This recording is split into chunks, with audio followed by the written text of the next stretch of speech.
ನೋಡಿ, ಅದ್ರ ಬಗ್ಗೆ ನಾನು ತಿಳ್ಕೊಂಡೆ. ಹೈಕೋರ್ಟ್ ಏನು ಹೇಳಿದೆ, ಅದು ನೆಕ್ಸ್ಟ್ ಹಿಯರಿಂಗ್ ತನಕ ಸ್ಟೇ ಇದೆ ಅಷ್ಟೇ. ಅದು ಡೀಟೇಲ್ಸನ್ನು ಅವ್ರು ಇನ್ನೂ ನಾವು ಸಬ್ಮಿಟ್ ಮಾಡೋಕ್ಕೆ ಹೇಳಿದ್ದಾರೆ, ಅಬ್ಜೆಕ್ಷನ್ ಫೈಲ್ ಮಾಡೋಕ್ಕೆ ಹೇಳಿದ್ದಾರೆ. ಹಾಗಾಗಿ ಅವ್ರು 1 ವಾರ ಅಂದರೆ ನೆಕ್ಸ್ಟ್ ಹಿಯರಿಂಗ್ ತನಕ ಸ್ಟೇ ಇದೆ. ಅದಾದಮೇಲೆ ನಮ್ಮ ಅಡ್ವೊಕೇಟ್ಸು ಅದನ್ನು ಆರ್ಗ್ಯುಮೆಂಟ್ ಮಾಡಿ ನಮ್ದೇನು ಸ್ಟ್ಯಾಂಡ್ ಇದೆ ಸರ್ಕಾರದ್ದು ನೋಡಿ, ಭಾಳ ಸ್ಪಷ್ಟವಾಗಿ ಹೇಳ್ತಾ ಇದ್ದೀನಿ ನಾನು.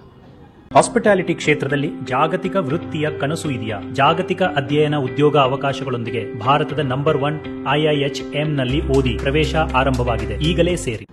ಜನೌಷಧಿ ಕೇಂದ್ರಗಳು ಅವರ ಸ್ಥಾಪನೆ ಮಾಡೋದು ನಮಗೇನು ಅಭ್ಯಂತರ ಇಲ್ಲ, ಆದರೆ ಸರ್ಕಾರಿ ಆಸ್ಪತ್ರೆಗಳಲ್ಲಿ ಮಾಡಬೇಡಿ ಅಂತ ಹೇಳ್ತಾ ಇದ್ದೀವಿ ನಾವು ಅಷ್ಟೇ. ಅದನ್ನು ಸ್ಪಷ್ಟಪಡಿಸ್ತಕ್ಕಂಥ ಅವಶ್ಯಕತೆ ಇದೆ. ಅವರು ಕೋರ್ಟಿಗೆ ಸ್ಪಷ್ಟವಾಗಿರ್ತಕ್ಕಂಥ ಸರ್ಕಾರದ ನಿಲುವನ್ನು ತಿಳಿಸ್ತಾರೆ. ನಾವೇನು ಹೇಳ್ತಾ ಇದ್ವಿ, ಜನೌಷಧಿ ಕೇಂದ್ರ ಮಾಡಿರ್ತಕ್ಕಂಥ ಉದ್ದೇಶ ಏನು? ಕಮ್ಮಿ ದರದಲ್ಲಿ ಜನರಿಗೆ ಔಷಧಿ ಸಿಗಬೇಕು ತಾನೇ, ಇದು ಕೇಂದ್ರ ಸರ್ಕಾರದ ಒಂದು ಸದುದ್ದೇಶ ಇದೆ, ಅದರಲ್ಲೇನು ಎರಡು. ಆದರೆ ಅದು ಎಲ್ಲಿ ಇರಬೇಕು ಅಂದರೆ ಮಾರ್ಕೆಟಲ್ಲಿ ಇರಬೇಕು. ಮಾರ್ಕೆಟಲ್ಲಿ ದುಬಾರಿ ಮಾಡ್ತಾರೆ ಅಂತ ಅವರೊಂದು ಅನಿಸಿಕೆಯಿಂದ ಜನೌಷಧಿ ಕೇಂದ್ರಗಳು ಮಾರ್ಕೆಟಲ್ಲಿ ಎಸ್ಟಾಬ್ಲಿಷ್ ಮಾಡಿದ್ರೆ ಜನರಿಗೆ ಬೇರೆ ಮೆಡಿಕಲ್ ಸ್ಟೋರ್ಗಿಂತ ಕಮ್ಮಿ ರೇಟಲ್ಲಿ ಸಿಗುತ್ತದೆ, ಅಂದರೆ ಅವ್ರಿಗೆ ಅನುಕೂಲ ಆಗ್ತದೆ ಅನ್ನೋದು ಉದ್ದೇಶ ಇದೆ. ಆದರೆ ಇವ್ರೇನು ಮಾಡ್ತಾ ಇದ್ದಾರೆ, ಅದನ್ನು ತಂದು ಸರ್ಕಾರಿ ಆಸ್ಪತ್ರೆಯಲ್ಲಿ ಇಡ್ತಾ ಇದ್ದಾರೆ. ಉದ್ದೇಶನೇ ಇಲ್ಲ ಅದರದ್ದು. ಸರ್ಕಾರಿ ಆಸ್ಪತ್ರೆಗಳಲ್ಲಿ ಯಾವುದೇ ಔಷಧಿಯನ್ನು ಮಾರಾಟ ಮಾಡ್ತಕ್ಕಂಥ ಅವಶ್ಯಕತೆ ಇಲ್ಲ ಅಂತಕ್ಕಂಥದ್ದು ನಂದು ಈ ನಿಲುವು ಈಗಿಂದಲ್ಲ. ಹಿಂದೆ ಮಿನಿಸ್ಟರ್ ಇದ್ದಾಗೂ I took the same stand. I have not allowed any Janaushadhi Kendra in government hospitals ಅಷ್ಟೇ, ನಮ್ದು ಅಷ್ಟೇ ಇರೋದು. ಅವ್ರ ಸ್ಟ್ಯಾಂಡ್ ಬೇರೆ ಈಗ ಹಾಕಿರೋದು, ಅದೆಲ್ಲ ವೆಚ್ಚಗಳು ಎಲ್ಲ ಇದಾಗುತ್ತೆ ಅನ್ನೋದು. ಏನು ವೆಚ್ಚ ಆಗುತ್ತೆ?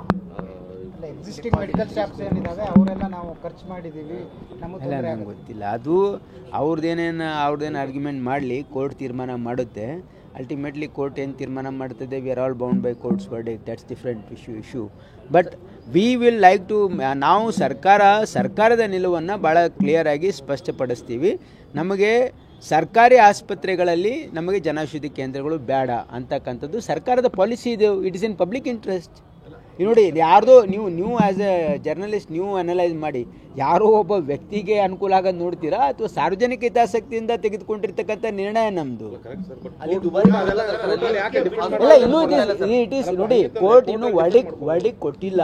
It is only temporary. ಅವರಿಗೆ ನೆಕ್ಸ್ಟ್ ಹಿಯರಿಂಗ್ ತನಕ ರಿಲೀಫ್ ಕೊಟ್ಟಿರೋದು ಅಷ್ಟೇ. ಇದು court will deliberate on the issues, will try to convince the court.